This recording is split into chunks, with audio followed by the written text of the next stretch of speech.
الحاجه الوحيده اللي مش هتعرف تشتريها في حياتك هي الصحه.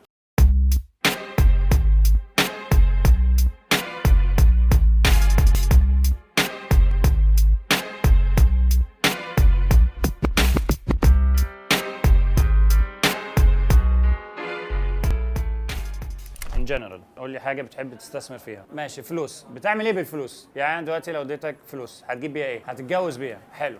انت؟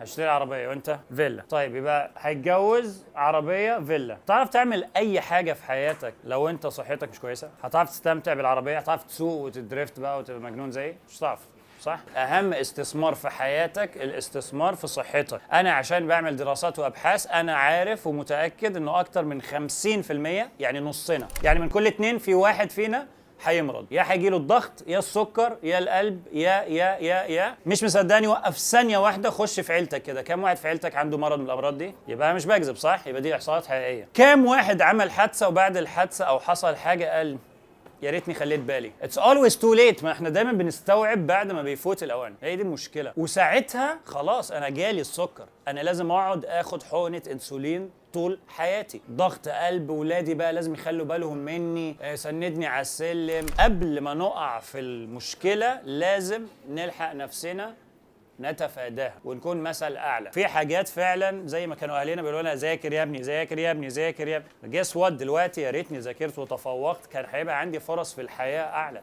هما 3 سنين بس كانت، لو جامعه او ثانويه عامه، او لو كنت ركزت فيهم ال40 سنه الجايه في شغلي في كاريري كان فتح لي ابواب، صح ولا لا؟ بس اتس نيفر تو ليت. ليه اتس نيفر تو ليت؟ عشان حتى لو وصلت في ليفل عندك مشكله صحيه يا اما هتتحسن. يعني انا عندي ناس بالهبك عندها الضغط والضغط اتظبط، كان عنده السكر اتظبط. انا من خبرتي لما مرنت ناس زي ما تقول صغيرين في السن او كبار قوي، العيله كلها احترمت ده، شافت انه الراجل ده او البنت دي مجتهد زياده بيخلي باله من صحته. الناس اول ما بقول لها دايت او اسلوب حياه وتمرين على طول بتنكمش، لانه البني ادم لا يحب التغيير. ايه اللي خلى سام سموه لحد ما كشركه ناجحه بنشوف نتائج حلوه قوي؟ اكتر من 95% من النتائج اللي عندنا قصص ناجحة. ليه؟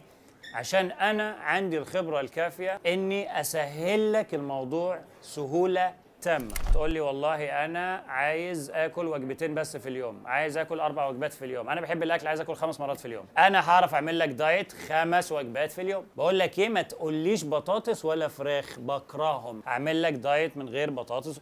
بقول لك إيه؟ أنا مش هروح الجيم أصلا. ماشي، ممكن تتمرن نص ساعه في البيت؟ اعمل لك تمرين في البيت. بقول لك انا ما عنديش معدات ومش هجيب معدات. اقول لك حاجه، حاول تصعبها عليا، حسبت لك ان الموضوع سهل جدا وتافه جدا. انا درست في امريكا وعملت دراسه عن الاكسرسايز فيرسز المنتل هيلث. التوتر بيقل، الخوف بيقل، اللي عنده انجر بروبلمز بتقل. بس انا دلوقتي بكلمكم صحه عامه، انا اهو انا يعتبر على رفيع شويه، بس انا لو كشفت او عملت تحليل دم الحمد لله I'm healthy. ما هي دي النقطه. هدفي انا ايه؟ انا هدفي ابقى جسم لاعب كوره بس اكبر شويه، عضلات اكتر شويه موجود، ده انا مبسوط كده. وهدفي ان انا اقدر اكل وجبه في اليوم اللي نفسي فيها، وبقيه اليوم اخلي بالي من اكلي بس من غير ما احسب اكلي. وهدفي ان اروح الجيم 2 بس في الاسبوع. فانا عرفت اعمل جدول لده.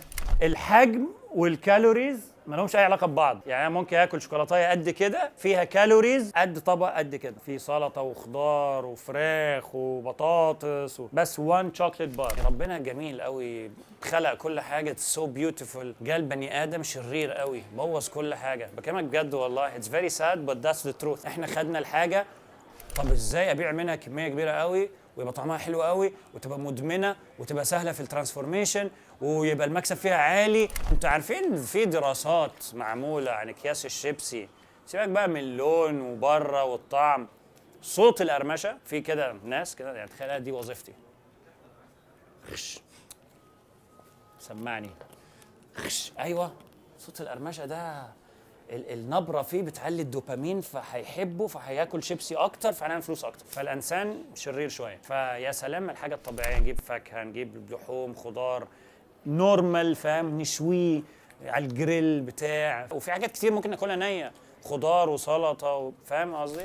لايف از جود وي ماس ات اب. احنا بنبوظ كل حاجه. بالمناسبه دي يا جماعه انا جايب لكم مفاجاه النهارده. انا عندي اي بوك فيه 100 وصفة أكل صحي طعمها خطير. الكتاب ده بيتباع بره ب 800 جنيه، أنا هديه لكم كلكم إن شاء الله فور فري. الكتاب ده هدية للبيت اللي أنتوا فيه. الكتاب ده لازم يفضل في المطبخ. ماما، بابا، أنا، أي حد حب مثلا يعمل لنا النهارده حاجة طعمها حلو، فأنا عامل مثلا دايت ريسيبيز لحاجات طعمها حلو. ساعتها بشك في نفسي، فاهم؟ والله يعني يا جدعان ده دايت، يا جدعان طعمه حلو قوي، فاهم؟ الكتاب ده خدني 1.5 سنة عشان أعمله، مش حاجة سريعا يعني. ما هو سر الحياة؟ مية، صح؟ لازم كلنا نشرب مينيمم 3 لتر مية في اليوم، لازم. ده الموضوع خطر أصلا، يعني it's actually dangerous نشرب أقل من كده. مين بقى فيهم يشرب أكتر من 3 لتر في اليوم؟ أي جود جيرل يا شطورة، جود بوي. هنديكوا ستيكرز. لا بجد والله المية مهمة جدا للشعر، للجلد، للدايجستيف سيستم، للدم، للمخ، العضلات. اتعلم انفست في الهيلث ليك انت بره عن اي حد. الحاجه الوحيده اللي مش هتعرف تشتريها في حياتك هي الصحه. You can buy anything.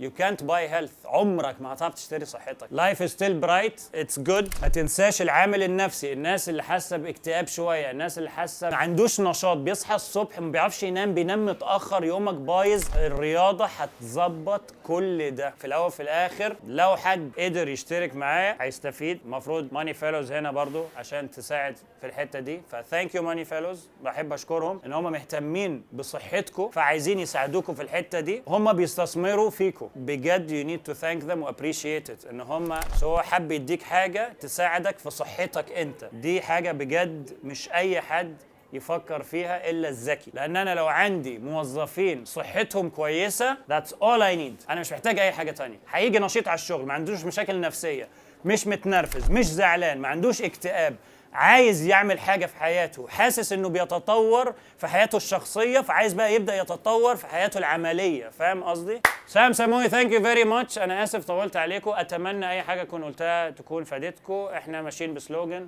زكاة العلم نشره and there is no rules in bodybuilding.